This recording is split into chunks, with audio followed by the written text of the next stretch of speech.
Arrêtez de vous comporter comme des pauvres.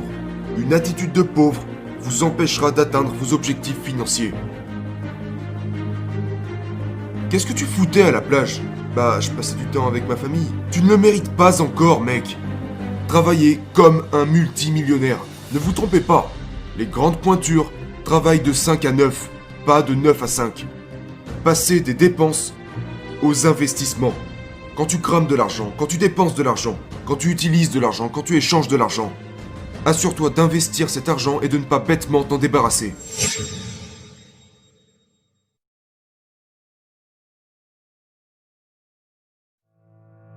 Première étape, décidez de devenir un multimillionnaire, pas un millionnaire. Parce que beaucoup d'entre vous disent « Oh, dès que j'aurai 1 million, croyez-moi ». Au lieu de ne jamais atteindre vos objectifs, mettez la barre plus haute. La plupart d'entre vous ne savent pas se fixer des objectifs. Au lieu de ne pas atteindre vos objectifs, mettez la barre tellement haute que même si vous échouez, vous aurez déjà une énorme avance sur tout le monde. J'ai fait cette erreur pendant une énorme partie de ma vie. La première grande erreur à ne pas faire, c'est courir après un objectif qui n'est pas tout ce qu'il pourrait être. Pour devenir millionnaire, devenez-le en ayant l'objectif de devenir multimillionnaire. Je dirais 10 millions, voire 20 millions si vous pensez que c'est faisable. Numéro 2. Arrêtez de vous comporter comme des pauvres. Arrêtez de vous comporter comme des pauvres. Je connais des gens qui ont de l'argent mais qui continuent de se comporter comme des pauvres. Vous connaissez des gens comme ça? Des gens riches qui achètent encore des barquettes de fraises en solde. Des gens riches qui font la gueule devant le concessionnaire auto lorsqu'ils découvrent le prix de la voiture qu'ils s'apprêtent à acheter. Des gens riches qui ont beaucoup d'argent mais qui ne dépensent rien parce qu'ils disent « Mon Dieu, j'ai besoin de réfléchir. Ça coûte 800 $ de plus que ce que je pensais. » Alors qu'ils sont assis sur une tonne d'argent. Une attitude de pauvre vous empêchera d'atteindre vos objectifs financiers. D'accord? Vous n'obtiendrez pas ce que vous voulez en pensant et en vous comportant comme un pauvre. La drogue le week-end, l'alcool le week-end, dépenser son argent au lieu de l'investir, gâcher des week-ends, à la plage. J'ai dit à un gars hier, qu'est-ce que tu foutais à la plage ce week-end? Tu n'as pas d'argent. Qu'est-ce que tu foutais à la plage? Bah, je passais du temps avec ma famille. Tu ne le mérites pas encore, mec. Dépendre du gouvernement, lui faire confiance, chercher des raccourcis, une mentalité de victime, rejeter la faute sur les autres est une attitude de pauvre. Personne d'autre n'est responsable de mes échecs. J'étais au mauvais endroit, au mauvais moment, et j'ai pris les mauvaises décisions. Ne pas lire. Oui, mais je n'aime pas lire. On s'en fout que ça te plaise ou non. Les lecteurs sont des gagnants. Refuser de se faire un réseau d'amis et de voyager est aussi une attitude de pauvre. Numéro 3. Étudiez 2 multimillionnaires. S'il vous plaît, faites attention à ça. N'étudiez pas un millionnaire. En général, une fois qu'une personne devient millionnaire, la première chose qu'elle fait, malheureusement, c'est de passer en mode conservateur pour protéger ce million. Étudiez des multimillionnaires. Étudiez des personnes qui ont constamment développé et investi leur argent. Parce que les 10 ou 20 ou 30 ou centaines de millions de dollars qu'ils ont accumulés est le résultat de bonnes méthodes et d'une grande discipline. Et c'est ce qui fait qu'ils sont toujours en expansion. Vous n'avez pas besoin de 22 mentors. Étudiez 2 personnes profondément, qui ont fait les choses correctement. Étudiez 2 personnes intensément, plutôt que 20 personnes superficiellement. Si vous avez l'opportunité de passer 3 jours avec n'importe qui aurait accumulé 30, 40, 50, 100 millions de dollars, je vous promets que ça vous changera la vie. Mais limitez vos études à 2 personnes, pas 22 personnes. Ça vous évitera d'avoir des données et des informations en contradiction.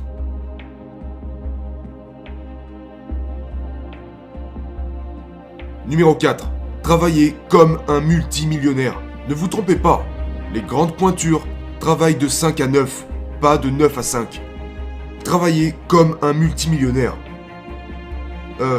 Elon Musk dit « Mec, si je travaille 100 heures par semaine quand toi t'en fais 40, j'y arriverai 2 fois et demi plus vite que toi. » Numéro 5. Passez des dépenses aux investissements. Quand tu crames de l'argent, quand tu dépenses de l'argent, quand tu utilises de l'argent, quand tu échanges de l'argent, assure-toi d'investir cet argent et de ne pas bêtement t'en débarrasser.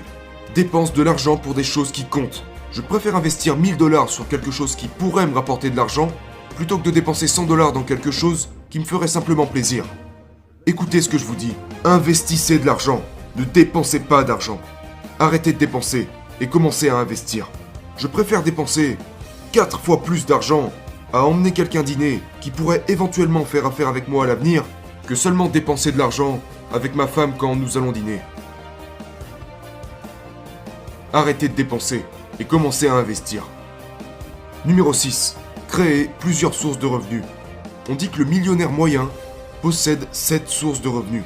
La vérité c'est que les gens que je connais, qui les ont créés, les déca-millionnaires que je connais, qui ont créé une richesse de plusieurs millions de dollars, ont des centaines de sources de revenus. Créez plusieurs sources de revenus. Pour vous, votre famille et vos entreprises. Vous devez avoir de multiples sources de revenus. Premièrement, faites le travail que vous faites, puis ajoutez-y de la valeur selon la position dans laquelle vous vous trouvez.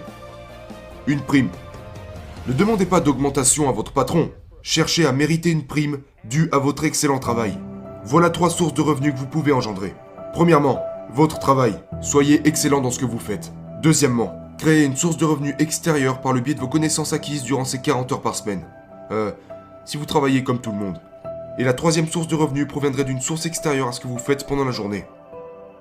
Peut-être des investissements, peut-être par le biais de votre famille, peut-être grâce à une autre activité que vous pouvez faire la nuit.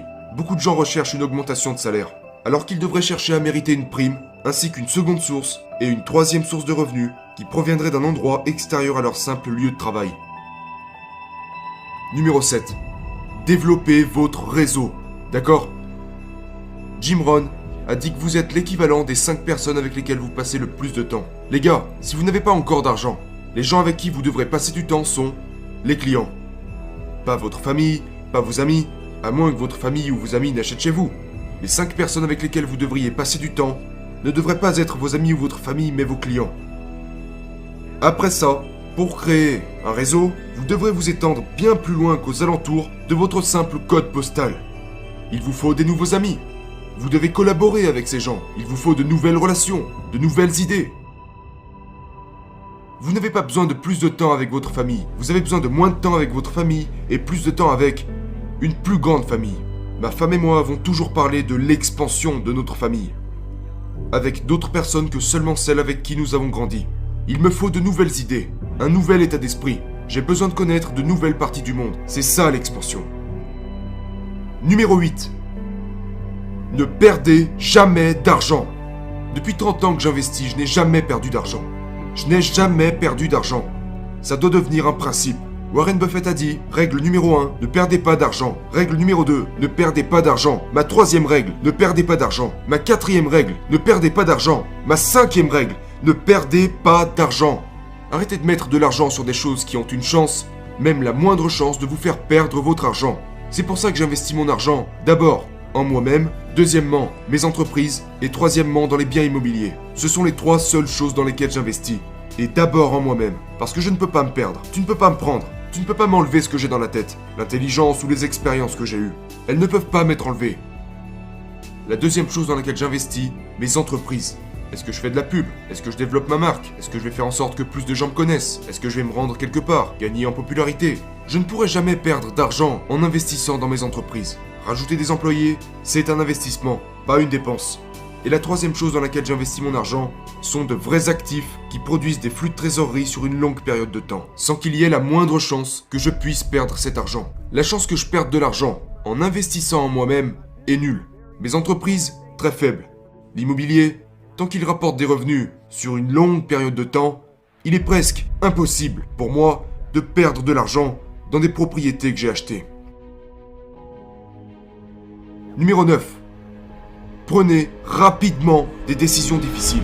Écoutez, vous devez être capable de prendre rapidement des décisions difficiles. Quand les choses se compliquent, ils disent que seuls les plus forts survivent. Mais en réalité, c'est que c'est lorsque les choses se compliquent que ceux qui réussissent prennent rapidement des décisions difficiles.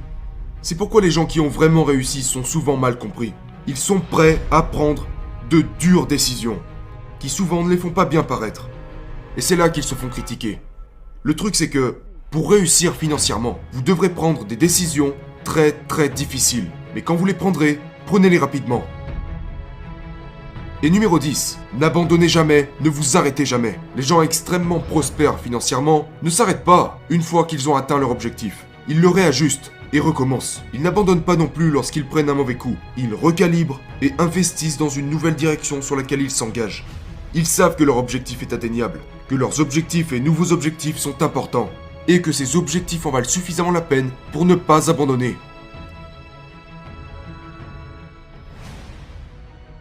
Combien d'entre vous ont déjà entendu « il faut de l'argent pour gagner de l'argent » ? Ce n'est pas vrai, il faut du courage pour gagner de l'argent.